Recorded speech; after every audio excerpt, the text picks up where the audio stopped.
Dear students, welcome back to my YouTube channel. और आज के इस वीडियो में हम अपने टेक्स्ट बुक के वर्ड प्ले पढ़ेंगे।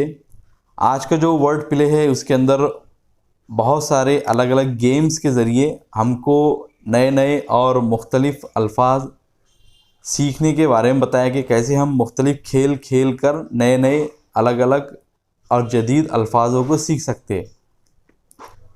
इस लेसन का जो अगला पॉइंट है या अगला जो गेम है वो है टंग ट्विस्टर।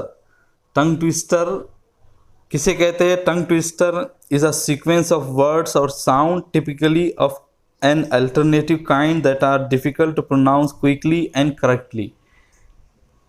क्या मतलब इसका मतलब यह है कि टंग ट्विस्टर के अंदर एक सीक्वेंस ऑफ वर्ड्स या ऐसे साउंड होते हैं, यानी कुछ ऐसे अल्फाज या कुछ ऐसे आवाज़ें होती है जो तरतीबवार आती है और जिनको एक साथ सही तलफ़ुज़ और सही तरतीब में प्रोनाउंस करना या तलफ़ुज़ की अदायगी करना मुश्किल हो जाता है।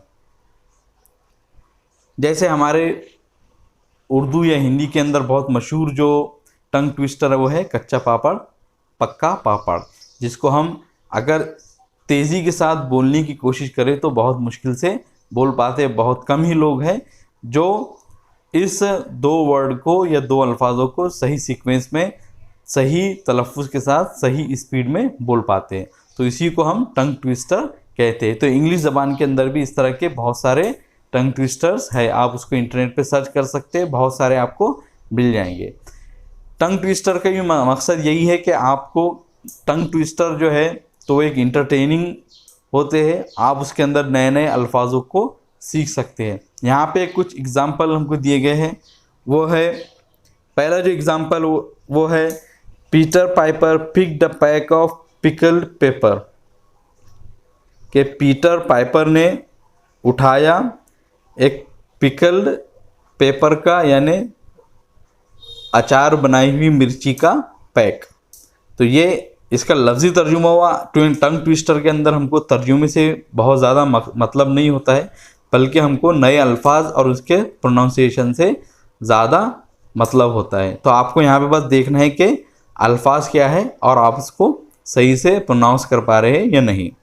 तो पहली एग्जांपल होगी Peter Piper picked a pack of pickled paper.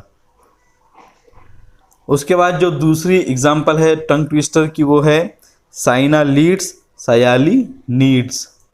के साइना जो है तो वो रहनुमाई करती है और सयाली को ज़रूरत होती है। लेकिन मैंने फिर से बताया कि टंग ट्विस्टर के अंदर तर्जुमे की इतनी ज़्यादा अहमियत नहीं होती है। जो आखिरी एग्जाम्पल दिए गए वो है a big black bear sat on a big black rug. यहाँ पे ब जो साउंड है बार बार आ रहा है और ऐसे लेटर के साथ में आ रहा है कि आप और ऐसे साउंड के साथ में आ रहा है कि जिसके साथ में उसको प्रोनाउंस करना आपके लिए मुश्किल होगा।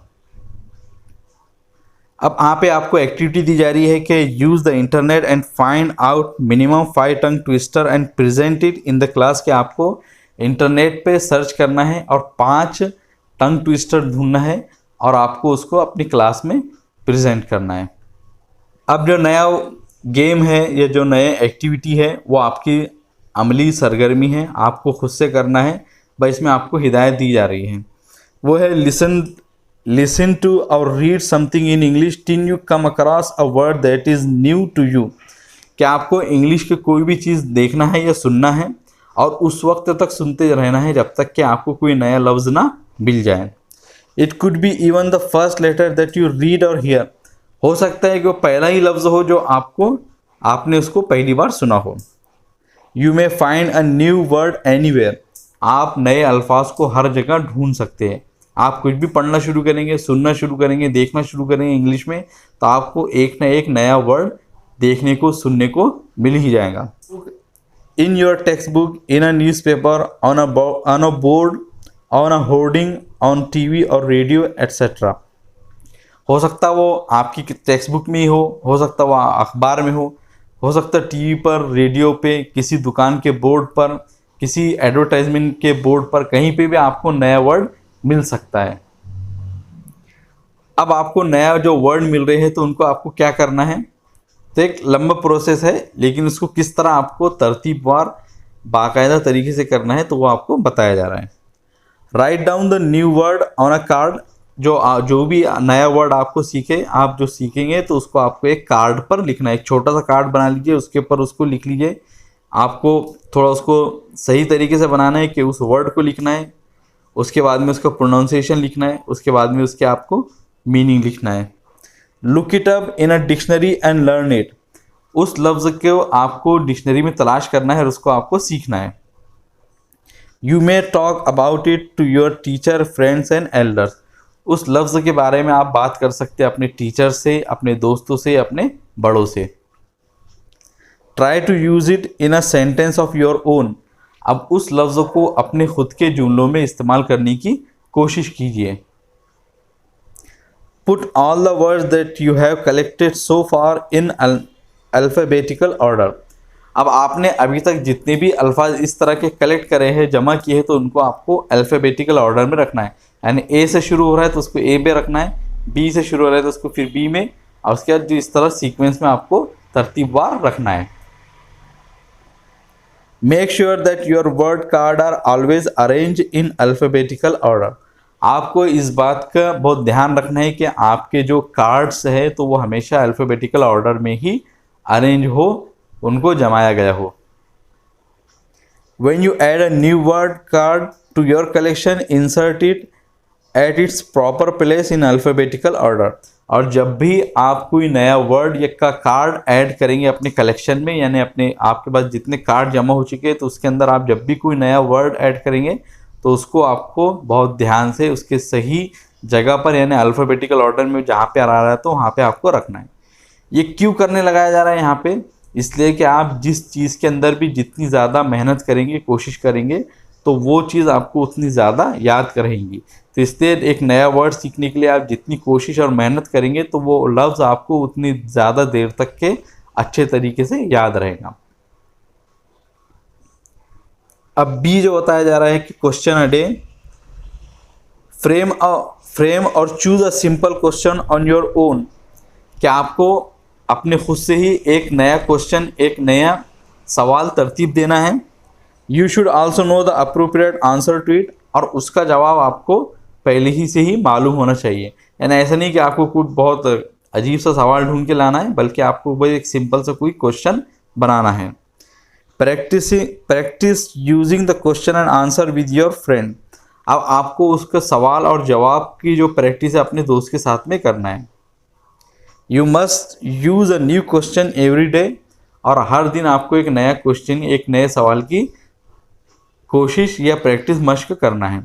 इससे क्या होगा कि आपको अपने दोस्तों के साथ इंग्लिश में गुफ्तगू करने की, बात करने की आदत पड़ेगी, सवालात पूछने की आदत पड़ेगी, और किस तरह क्वेश्चन बनाते हैं तो उसकी भी आपको प्रैक्टिस हो जाएंगी। सी है a sentence a day. Frame a meaningful sentence in your mother tongue on your own. कि आपको अपने मादरी ज़बान में पहले आपको एक सेंटेंस बनाना है, ट्रांसलेट इट इनटू इंग्लिश, और उसके बाद में उसको इंग्लिश में आपको तर्जुमा करना है। किसी भी जो ज़बान को सीखने के लिए सबसे आसान पहले ये होगा कि आप अपनी मादरी ज़बान में उसको सही तरीके से, जो बात आप बोलना चाह रहे हैं तो अपनी मादरी ज़बान में उसको आपको सही मालूम हो कि आप क्या कहना चाहते हैं, किस तरह कहना चाहते हैं। उसके बाद आपको उसको इंग्लिश में ट्रांसलेट करना है, तो इस तरह आपको सही से मालूम हो जाएगा कि आप कैसे उस लफ्ज़ को, उस वर्ड को, इस जुमले को इंग्लिश में कह सकते हैं। एग्ज़ाम्पल है, मुझे इंग्लिश सीखना पसंद है। तो इस जुमले को हमने अपनी मादरी ज़बान में सही ग्रामर के अंदाज में, सही अल्फाजों के ज़रिए हमने जुमले को कह दिया। लेकिन अब हम जब उसको इंग्लिश में ट्रांसलेट करना है तो हम कहेंगे I like to learn English. तो इस तरह हमने एक सही जुमले को इंग्लिश में तब्दील कर दिया। डी है बेटर योर वर्क। ये तमाम एक्टिविटीज़ है जो आपको खुद से करना है। यहाँ पे बस मैं आपको एक्सप्लेन कर रहा हूँ ताकि आपको अगर सीखने की ख्वाहिश हो तो आप खुद से कर सके। अब जो डी है तो उसके अंदर कुछ इंटरेस्टिंग एक्टिविटीज़ दी जा रही है आपको, जो आपके अल्फाजों के ज़ख़ीरे में इजाफ़ा करेंगी। इसके ज़रिए आपके अल्फाज बहुत ज़्यादा बढ़ जाएंगे। तो पहली जो एक्टिविटी है वो है find words which sound the same but have different meaning. For example right और राइट, आपको ऐसे अल्फाज ढूंढना है जिनके आवाज़ तो सेम हो जाए, जिनका तलफ़ुज़ तो सेम हो, लेकिन उनके मीनिंग मुख्तलिफ हो। यानी बहुत सारे अल्फाज इंग्लिश में ऐसे होते हैं जिनके तलफ़ुज़ सेम होता है, स्पेलिंग अलग होती है और उन मानी भी अलग होते हैं। जैसे राइट RIGHT और राइट WRITE।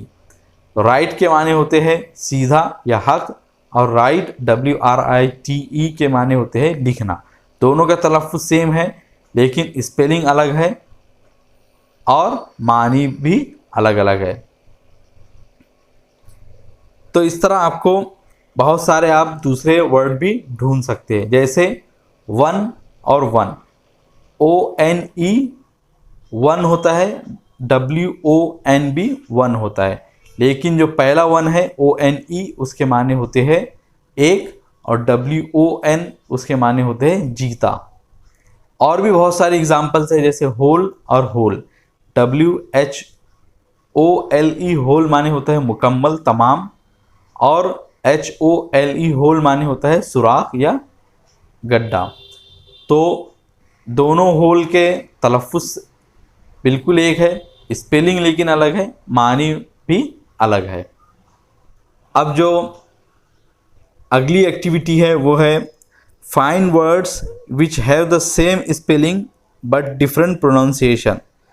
अब इंग्लिश में कुछ ऐसे भी अल्फाज आते हैं कि जिनकी स्पेलिंग बिल्कुल एक जैसी होती है लेकिन उनका प्रोनाउंसिएशन या उनका तलफ़ुज़ बिल्कुल मुख्तलिफ होता है। जैसे यहाँ पे एग्जांपल दिए गए हैं रीड या READ। जो READ वर्ड है तो उसको हम रीड भी पढ़ सकते हैं और रेड भी पढ़ सकते हैं। अब ये डिपेंड करता है कि वो जुमले में किस तौर पर आ रहा है। तो रीड जो वर्ड है READ, तो उसको हम रीड भी पढ़ते हैं और रेड भी पढ़ते हैं। इस तरह एक और वर्ड है वो है LEAD, लीड और लेड।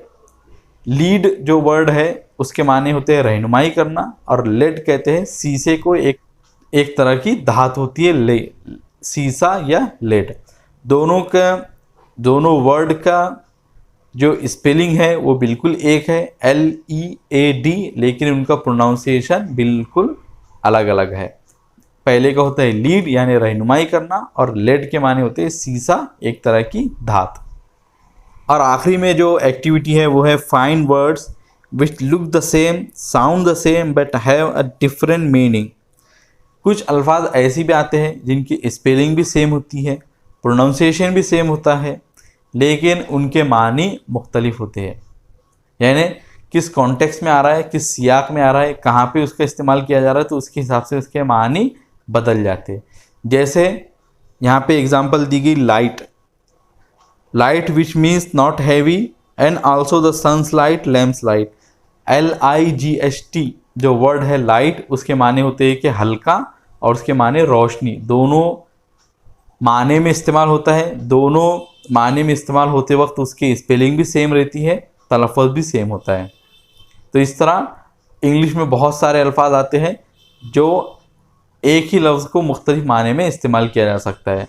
जैसे बैट, बैट जो वर्ड है तो BAT, एक तो बैट होता है क्रिकेट का बैट, उसके माने में भी इस्तेमाल होता है, और चिमगादड़ के माने में भी इस्तेमाल होता है।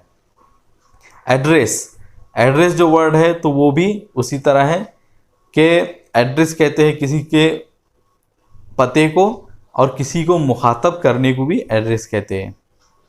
तो आज के इस वीडियो में हमने वर्ड प्ले को समझा, देखा, और उसमें आई हुई तमाम एक्टिविटी को समझने की कोशिश की, और उसकी एग्जाम्पल के ज़रिए उसको हमने समझा।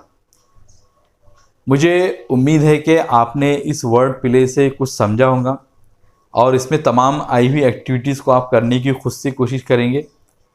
अगर कोई क्वेश्चन हो तो कमेंट सेक्शन में हमको ज़रूर बताएं, और वीडियो आपको अच्छा लगा हो तो उसे लाइक ज़रूर करें, और हमारे चैनल को सब्सक्राइब करें। मिलेंगे आपसे अगली वीडियो में। अस्सलाम वालेकुम।